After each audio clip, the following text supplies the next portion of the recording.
Alors, moi je vais vous parler donc de la grande histoire de la biodiversité et de l'impact de l'activité humaine sur son évolution. Alors il n'y aura pas beaucoup d'activité humaine puisque moi je travaille dans des temps beaucoup plus anciens, bien avant l'arrivée de l'homme sur notre planète. Donc en fait on va parler de biodiversité. Donc qu'est-ce que c'est que la biodiversité? C'est la contraction en fait de diversité biologique. Ça désigne la variété et la diversité du monde vivant. Donc, dans son sens le plus large, c'est quasiment synonyme de la vie sur Terre. Alors, il ne faut pas confondre la biodiversité avec la biomasse. Alors, je vous montre un petit exemple pour vous illustrer ça. Ici, nous avons 2 espèces d'éléphants, donc une biodiversité de 2. Et ici, 2 espèces de moustiques, une biodiversité de 2. Donc, même biodiversité. Par contre, la biomasse n'est pas du tout équivalente, puisque pour les éléphants, on a 3 tonnes et seulement quelques grammes pour les moustiques. Donc, c'est quelque chose qu'il ne faut pas confondre. Donc, le nombre actuel d'espèces, tout confondu, vivant sur notre planète, est estimé à 8,7 millions. Alors, ces chiffres varient énormément, donc j'ai pris le nombre le plus moyen et celui accepté le plus généralement par la communauté. Alors, la paléobiodiversité, c'est-à-dire tout ce qui a vécu dans le passé, forcément, ça va être estimé, puisqu'on va retrouver des indices, mais ce ne sera pas forcément révélateur de tout ce qui s'est passé. Donc, on estime actuellement qu'il a existé au cours de l'histoire entre 5 et 50 milliards d'espèces qui ont vécu sur notre planète, puis disparu au cours de l'évolution. Certaines de ces espèces ont disparu de manière extrêmement brutale et d'autres tout à fait lentement. Donc ça fait 99,9% des espèces qui ont vécu sur notre planète au cours des 600 derniers millions d'années et qui ont disparu actuellement. Alors, la durée moyenne d'une espèce, la durée de vie d'une espèce moyenne, c'est 4,8 milliards d'années. Alors, je sais que cette notion de temps, c'est quelque chose d'extrêmement difficile, donc on va essayer de voir, si je ne me suis pas trompée dans mes diapos, comment on va faire... Pardon? Millions. 600 derniers millions d'années. Pardon, excusez-moi. Donc, appréhender l'échelle de temps, c'est ce qu'il y a de plus difficile quand on se lance dans l'histoire de la biodiversité au cours du temps. Alors, si je vous dis une vie humaine, 1 génération, 2 générations, 3 générations, tout le monde voit à peu près ce que ça fait. Si je vous montre cette photo d'un merveilleux petit garçon, c'est le mien quand il était petit, avec son arrière-grand-mère, on a donc 4 générations, donc tout le monde voit ce que ça fait. D'accord? Si je vous dis 10 générations, par rapport à 4, c'est pas beaucoup, hein, mais ça fait 250 ans.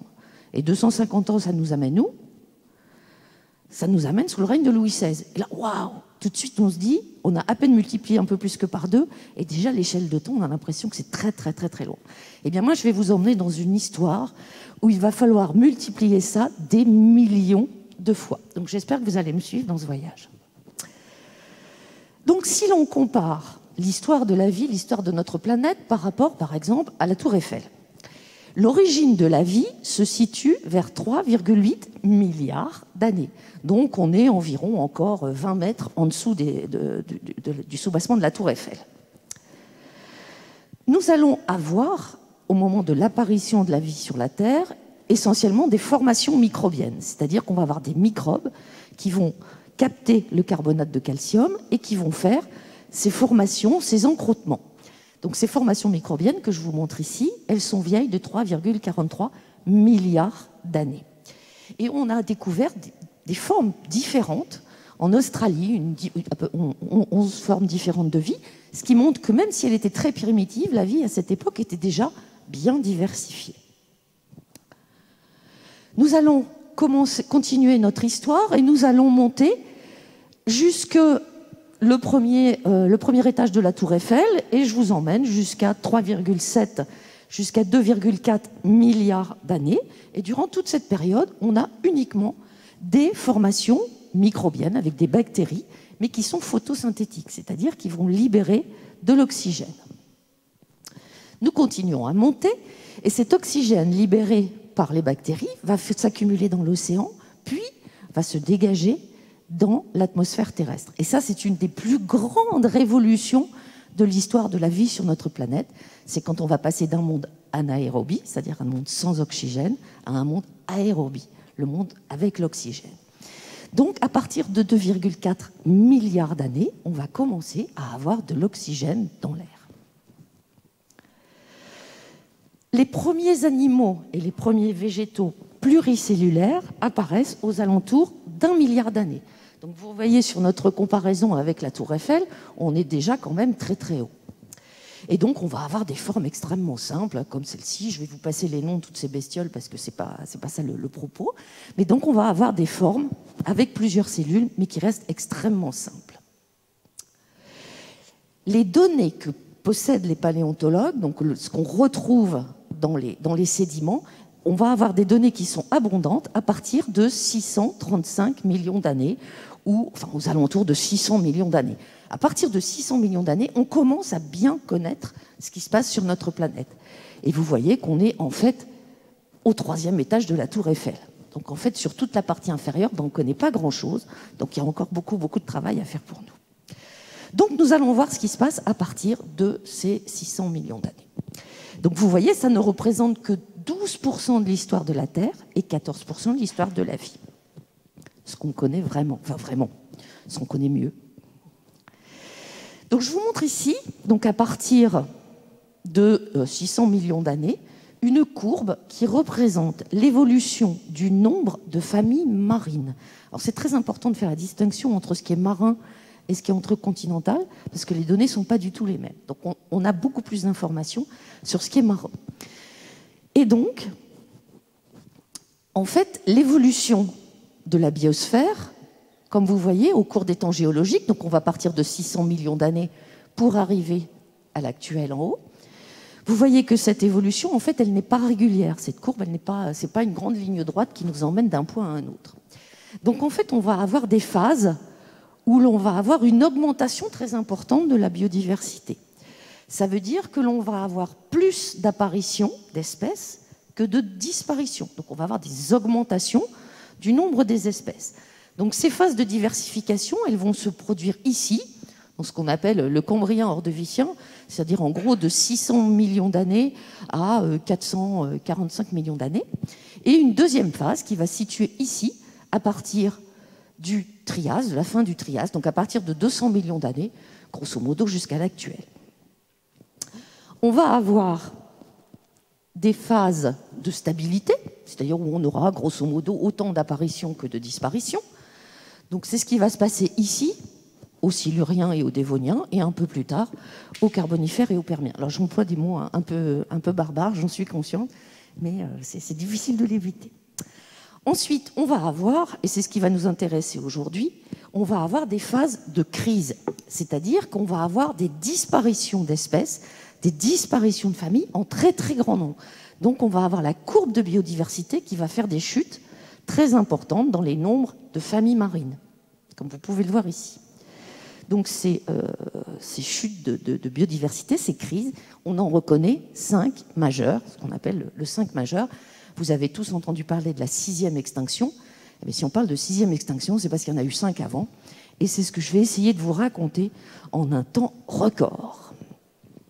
Donc, en quelques minutes, je vais essayer de vous présenter les faits les plus importants dans l'histoire de la vie sur notre planète depuis 600 millions d'années. Alors, quelque chose qui va être très important, c'est l'explosion de la vie sur notre planète. Je vous ai dit qu'à partir de 600 millions d'années, grosso modo, on commençait à avoir beaucoup d'informations. Et si on a beaucoup d'informations, c'est parce que les choses sont fossilisées de façon plus importante et vont pouvoir nous donner des informations. Donc nous sommes ici, à la fin du Précambrien, et on a découvert dans le site d'Ediacara, vous avez peut-être entendu parler, qui est un gisement à fossilisation exceptionnel. Nous sommes dans le sud de l'Australie, et vous voyez ici ces sédiments qui n'ont pas l'air très, très sympathiques à vue d'œil, et pourtant, ils renferment un très grand nombre d'organismes. Alors ce sont des organismes à corps mou, un peu style méduse ou choses comme ça, et qui forment des galettes, vous voyez, comme vous pouvez le voir ici, ou qui sont incrustées. Ce sont des formes plates, toutes molles, et il faut donc des conditions exceptionnelles de fossilisation pour qu'on puisse les retrouver. Donc vous avez ici une reconstitution de ce à quoi ça pouvait ressembler, donc des espèces de choses qui pouvaient ressembler à des méduses, ou d'autres qui étaient un peu plus plates et fixées sur le fond. Et ces faunes d'Ediacara, eh bien, on les a retrouvées dans le nord de la Russie, en mer Blanche, et également au Canada. Donc ça, c'est la première phase, la plus importante, c'est cette explosion cambrienne. On appelle ça aussi le deuxième Big Bang, puisque c'est l'explosion de la vie sur notre planète telle que nous la connaissons. Ensuite, nous allons continuer à monter un petit peu dans le temps et nous allons arriver aux alentours de 542 millions d'années. Et une grande révolution dans l'histoire de la vie sur notre planète, c'est l'apparition du squelette. Ça va permettre aux organismes de se dresser et de pouvoir résister aux pressions extérieures. Alors ce squelette, il peut être interne, comme le nôtre, ou il peut être externe, comme des coquilles par exemple. Et donc, les premières apparitions, ce qu'on appelle les small shelly fossiles, c'est-à-dire les petits fossiles avec une carapace, eh bien, ils peuvent être différents. Vous voyez, par exemple, ici, vous avez une petite carapace qui est articulée dorsalement. Et donc, ou des formations qui vont permettre aux organismes de se dresser, mais surtout de résister. Et ici, vous avez des exemples de spicules, ce qu'on appelle des spicules, c'est-à-dire, c'est par exemple ce qu'il y a dans les petites éponges. Donc, ce sont des squelettes internes qui vont permettre aux organismes de résister. Et pour nous, c'est absolument magique, parce que ces squelettes, on va les retrouver dans les sédiments. Quand on a des organismes mous, la matière organique se détruit aussitôt que l'organisme est mort. Mais pour nous, les squelettes, c'est absolument magique, et c'est ça qui va nous aider à avoir des informations sur l'histoire de la vie sur notre planète. Toujours dans ce Big Bang, mais de façon un peu plus jeune, au niveau du Cambrien, c'est la faune du Burgess, qui est aussi une faune exceptionnelle dont vous avez peut-être entendu parler. Ce Burgess, il est situé en Colombie-Britannique, au Canada, dans l'ouest du Canada, et on va rencontrer ces formes ici. Alors c'est ce qu'on appelle des trilobites. C'est le seul fossile que je vais vous citer, parce qu'il est emblématique du Paléozoïque. Donc on appelle ça trilobite. Alors tous les étudiants retiennent ce mot-là, hein, il n'y a aucun problème. Et donc parce qu'il y a 3 lobes, il y a un lobe antérieur, qui est la tête, le céphalon, un lobe médian et un lobe postérieur. Et il y a aussi 3 lobes sur le côté. Donc voilà. Donc les trilobites, ce sont des arthropodes qui vivent posés sur le fond marin et qui sont des animaux emblématiques du Paléozoïque. Alors on va avoir d'autres arthropodes, hein, comme ici ceux avec les grandes épines, ou des choses comme ça qui vont déjà nous évoquer un petit peu les crevettes. Donc ce sont les lointains ancêtres. Et on retrouve aussi des phylums, des groupes qui n'existent absolument plus actuellement. Mais à ce moment-là, on a les bases des faunes que l'on va rencontrer tout au cours des temps géologiques et qui existent encore actuellement. Pas tous, mais il y en a encore qui existent actuellement. Hop. Donc, ici, des représentations d'artistes. Alors, dans mes présentations, j'utilise énormément les illustrations de Karen Carr, qui est une dessinatrice, une illustratrice scientifique américaine, qui a un talent fou et qui a surtout le mérite que ce qu'elle dessine, c'est la vérité scientifique. Elle est extrêmement proche de la réalité et elle fait des choses absolument magiques.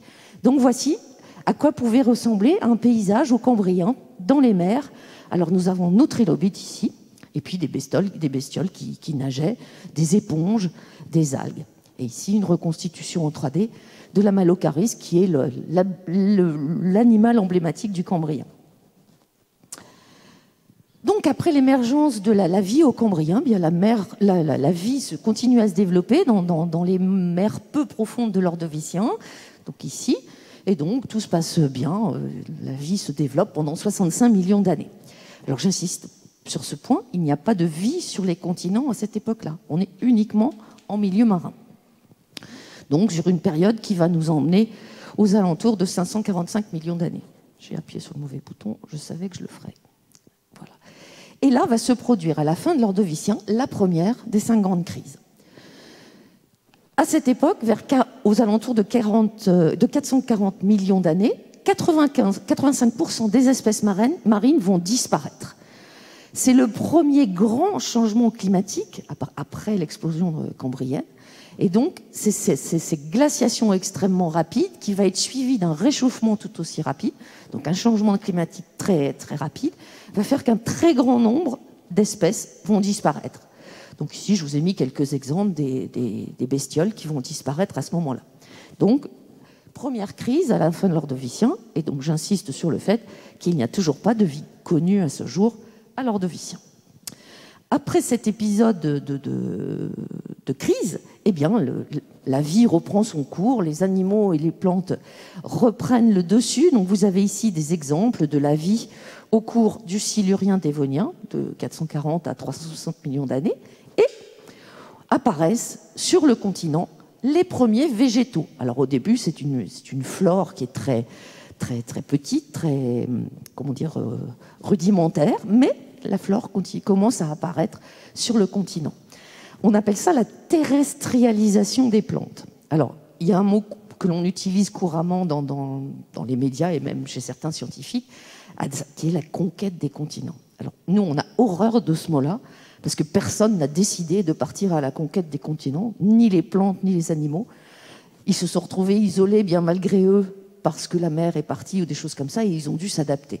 Donc, on préfère le terme de terrestrialisation. Et cette terrestrialisation, ça va être quelque chose d'absolument fantastique. Les plantes vont réagir à une vitesse absolument phénoménale, et entre cette période du Silurien dévonien et ce qui va se passer après, les plantes vont avoir un essor absolument fantastique. Donc, à la fin du Dévonien, va se produire la seconde crise, qui donc se situe aux alentours de 370 millions d'années.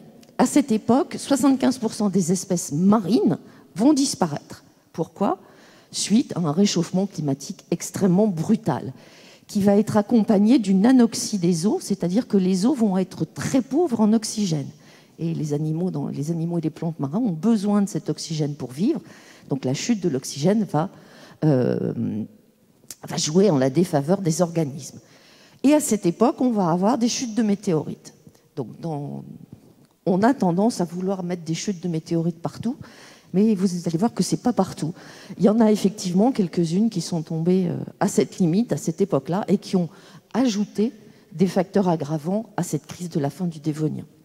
Donc on va avoir tous ces poissons cuirassés, en particulier, là, qui vont disparaître. Et après, eh bien, la vie va reprendre son cours, et nous allons avoir l'explosion des forêts, des grandes forêts houillères du Carbonifère et du Permien, entre 350 et 252 millions d'années. Nous allons avoir sur le continent des fougères qui peuvent atteindre 30 mètres de haut, qui sont absolument gigantesques. Ça va être aussi le règne des arthropodes sur le continent. La terrestrialisation des animaux s'est produite au début du Carbonifère. Donc on va avoir par exemple je cherche un nom vulgaire, des grands arthropodes qui peuvent atteindre 2 mètres de long, ou des libellules gigantesques qui peuvent avoir une envergure de plus de 2 mètres, et toujours dans ces forêts composées essentiellement de fougères géantes. Et l'on va avoir aussi les premiers vertébrés qui vont commencer à se développer sur le continent.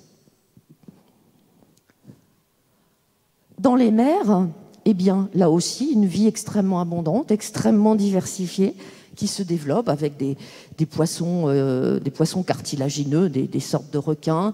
Vous avez ici des ammonoïdés, des brachiopodes, toujours nos trilobites, on est toujours au Paléozoïque. Et vous avez donc une vie complètement foisonnante qui se développe ici à la fin de ce qu'on appelle le Paléozoïque, c'est-à-dire entre 360 et 250 millions d'années.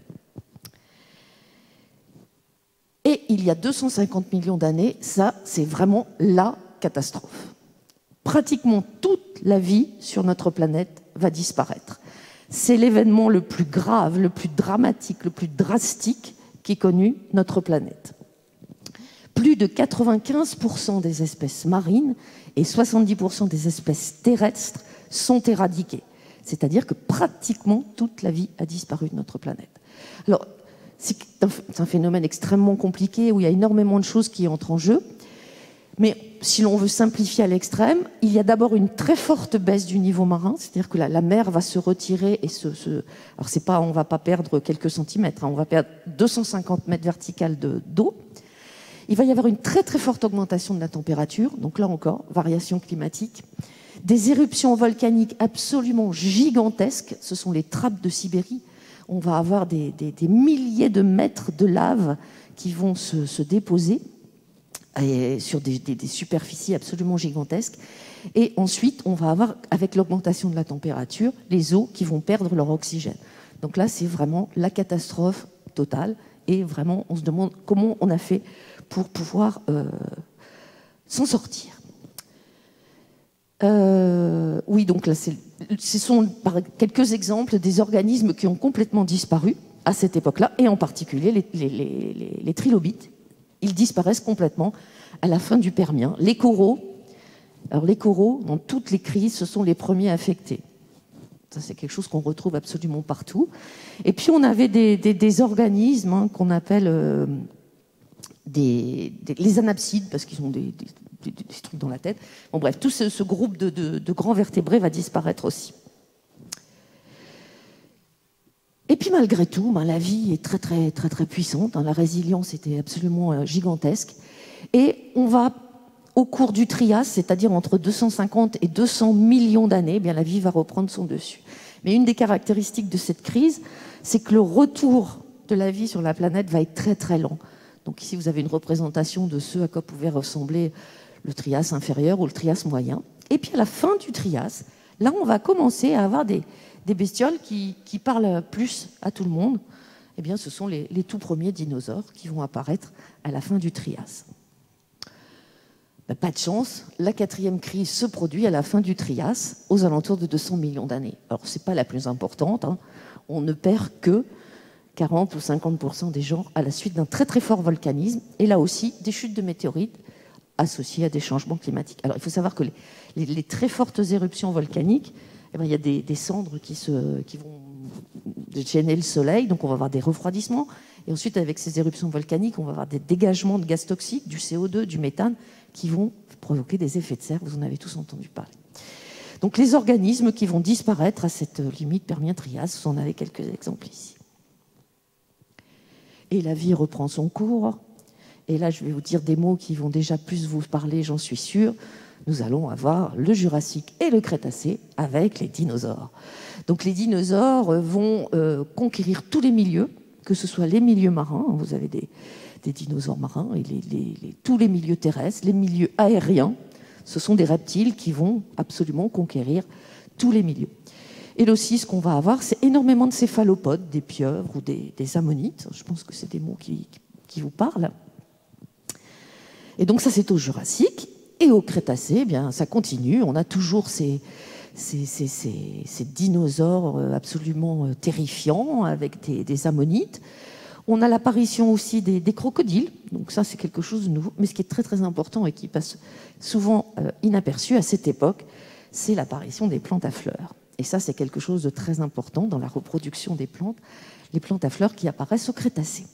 Donc dans ce monde idyllique, tout a l'air de bien se passer jusqu'à la 5e crise, c'est celle de la fin du Crétacé, il y a 66 millions d'années, où l'on va avoir la disparition de tous les dinosaures non aviens, c'est-à-dire tous ceux qui ne sont pas affiliés aux oiseaux, puisque vous savez que les dinosaures, ce sont des oiseaux. Non, les oiseaux sont des dinosaures, plutôt. Voilà. Et donc vont disparaître toutes ces charmantes bestioles, et les ammonites aussi vont disparaître. Et dans le milieu récifal aussi, nous allons avoir les rudistes qui vont disparaître. Alors, cette crise du Crétacé, la fin du Crétacé, eh bien, c'est un volcanisme extrêmement intense, ce qu'on appelle les trappes du Décan, situées en Inde. Une chute de météorites dans la péninsule du Yucatan, au Mexique, et là encore, des changements climatiques.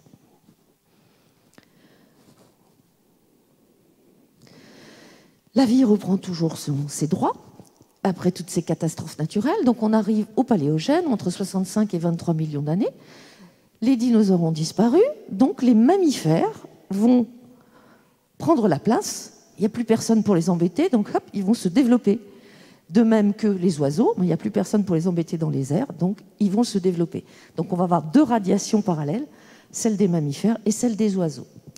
Alors bon, comme on s'intéresse quand même beaucoup à nous, les premiers primates, pardon, je me suis trompée, je ne sais pas ce que j'ai fait là, j'ai fait une bêtise. Je suis incapable de me servir de ces machins-là, je ne sais pas ce que j'ai fait.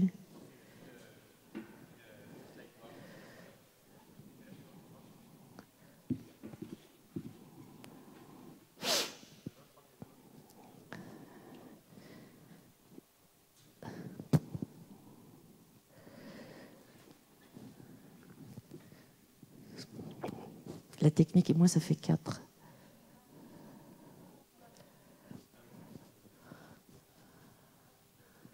Qu'est-ce que j'ai fait? J'ai appuyé sur un bouton qu'il ne fallait pas? Je suis désolée. Voilà. Alors, c'était la diapositive d'avant. Voilà. Donc, les premiers primates, ce qu'on appelle les prosimiens, vont apparaître aux alentours de 60 millions d'années. Et les premiers singes, nos lointains cousins, vont apparaître aux alentours de 40 millions d'années. On continue à monter dans le temps. On arrive au néogène, c'est-à-dire que pour moi, ça y est, on est presque arrivé. Et on va avoir aux alentours de 15 millions d'années la diversification des homininés, c'est-à-dire les gorilles, les chimpanzés et les hommes, ainsi que les ponginés, c'est-à-dire les orang-outans. Et la lignée des hominini, c'est-à-dire l'homme, la lignée de l'homme, eh bien, c'est aux alentours de 7 millions d'années. Et nous arrivons maintenant au quaternaire, donc ça y est, pour moi l'histoire est pratiquement finie. La lignée humaine va se développer à partir de 2,5 millions d'années, et l'Homo sapiens, c'est-à-dire nous, à partir de 300 millions d'années. Donc voilà, j'ai essayé de vous faire un très très rapide survol de 3,5 milliards d'années d'êtres vivants. Donc ce qu'il faut bien garder en tête, c'est que 99,9% des espèces qui ont vécu sur notre planète ont disparu de manière tout à fait naturelle. Même si ça a été brutal, même si ça a été violent, tout ça était parfaitement naturel. Et aujourd'hui, pour la première fois dans l'histoire de la vie depuis son apparition, il y a une espèce, Homo sapiens, qui domine en biomasse l'ensemble de la biodiversité, avec tout ce qui participe à son alimentation et à son consommation. Et cet Homo sapiens, c'est nous, on modifie les processus naturels et on cause l'extinction en masse d'autres espèces par destruction extrêmement rapide des biotopes. C'est cette notion de rapidité qui est fondamentale pour comprendre la 6e crise. Et donc nous arrivons à cette 6e crise, celle dans laquelle nous sommes. Alors, de nos jours, eh bien, il y a toujours les phénomènes naturels dont je vous ai parlé tout à l'heure. Il y a les astéroïdes qui tombent, il y a des volcanismes, des tremblements de terre, des tsunamis, des changements climatiques qui sont tout à fait naturels, liés au cycle de notre planète. Mais par contre, nous, sur tout ça, sur toutes ces choses qui sont des choses naturelles, eh bien, nous rajoutons la déstructuration et la fragmentation de l'habitat, l'introduction d'espèces alloctones, invasives. L'homme déplace des espèces. Vous avez tous entendu parler des algues qui se développent suite à des dépôts sauvages ou l'écrevisse américaine qui vient manger les nôtres dans nos rivières. Donc tout ça, ce sont des introductions d'espèces alloctones. La pollution, l'eutrophisation, la destruction directe des espèces par la surexploitation et les changements climatiques qui malheureusement sont dus, qui sont de notre fait, et donc certains de mes collègues parleront bien mieux que moi. Donc je vous montre ici un petit diagramme qui vous montre ici le début de la révolution industrielle. Ça, c'est le nombre d'espèces qui disparaissent. Donc vous voyez ici de 1500 à 1600, 54 espèces, de 1600 à 1722, de 1700 à 1860, et là, ici, actuellement, nous sommes à 396. Bon, c'est un compte qui est fait, mais qui est indicatif. Je ne sais pas si les chiffres sont bons, mais c'est indicatif. Ce que je voudrais vous montrer pour terminer, c'est ces deux courbes, que je ne commenterai pas plus avant, mais qui donnent à réfléchir. Donc le point de départ, c'est toujours la révolution industrielle. C'est à partir de ce moment-là que tout va basculer. Vous avez ici la courbe de l'évolution de la population humaine. Nous sommes actuellement 7,8 milliards d'habitants sur notre planète. Alors il y a deux évolutions possibles. Il y a l'évolution optimiste qui dit que ça va diminuer et que nous ne serions plus que 7,3 milliards en 2100. Et puis des estimations beaucoup plus alarmistes qui prédisent que nous pourrions être 15 milliards sur la planète. Ce que je trouve intéressant, c'est la diapositive d'à côté, où vous avez ici les petits points qui représentent en fait la biomasse des humains, donc de l'espèce humaine, ici, et de toute la mégafaune qui nous est liée, c'est-à-dire le bétail qu'on mange, les poulets, tout ce que vous voulez. Et ici, c'est tout ce que nous utilisons comme stock vivant, les productions alimentaires, ce qu'on fait manger à nos animaux pour les manger nous après. Donc cette biomasse qui explose de façon absolument énorme depuis le début de la révolution industrielle. Donc ce que je voudrais surtout insister, c'est sur la rapidité de cette crise. Je vous ai parlé de temps très long. Pour nous, un événement brutal à l'échelle paléontologique, c'est 1 million d'années. Et ici, sur 150 ans, on va avoir des taux d'extinction qui sont pratiquement identiques à ceux que l'on a dans les temps paléontologiques, naturellement, sur 1 milliard d'années. Donc je pense qu'il est vraiment temps de ralentir si l'on ne veut pas arriver à une sixième catastrophe. Je vous remercie beaucoup de votre attention. Merci beaucoup.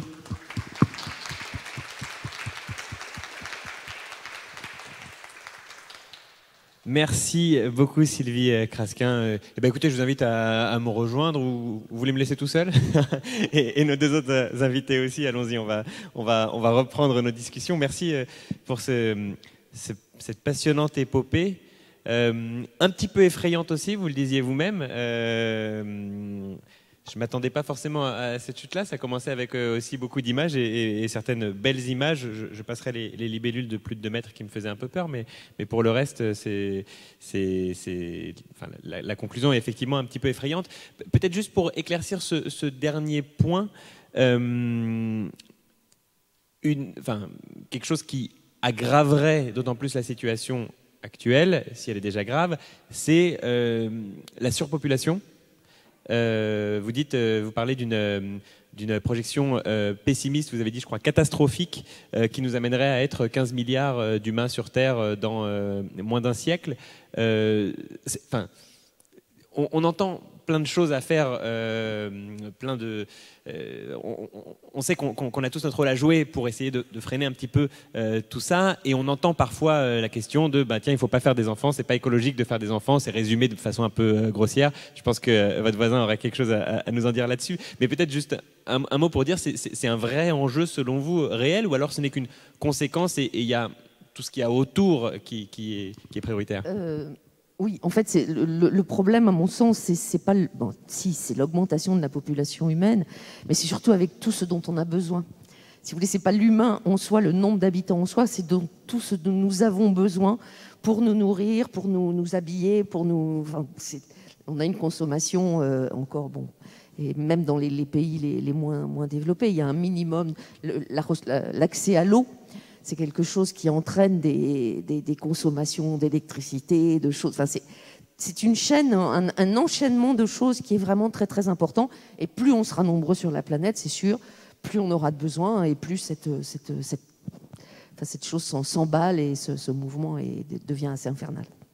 Éric Guiliardi, peut-être avant qu'on vous entende tout à l'heure, vous avez peut-être une réaction à faire sur ce qu'on vient de voir. Oui, juste pour.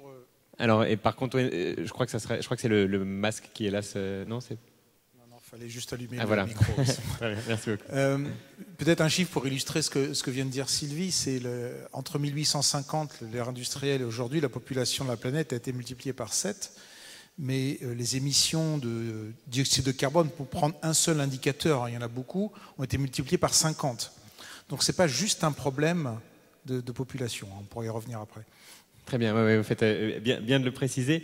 Peut-être votre voisin Miko Contenté, je sais que vous êtes un amoureux de la nature.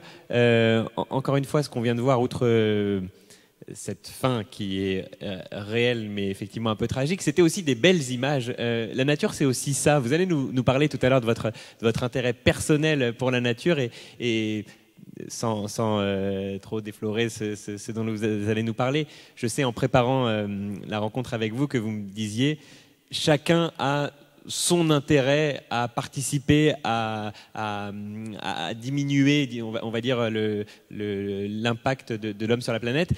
Et vous disiez très simplement, certains, ça peut être juste pour le plaisir d'apprécier la nature. Alors là, très concrètement, on en a vu une bien belle de nature. Ça illustre un petit peu, je crois, votre propos de tout à l'heure. Ah mince, le micro encore n'est pas allumé par en dessous, ouais.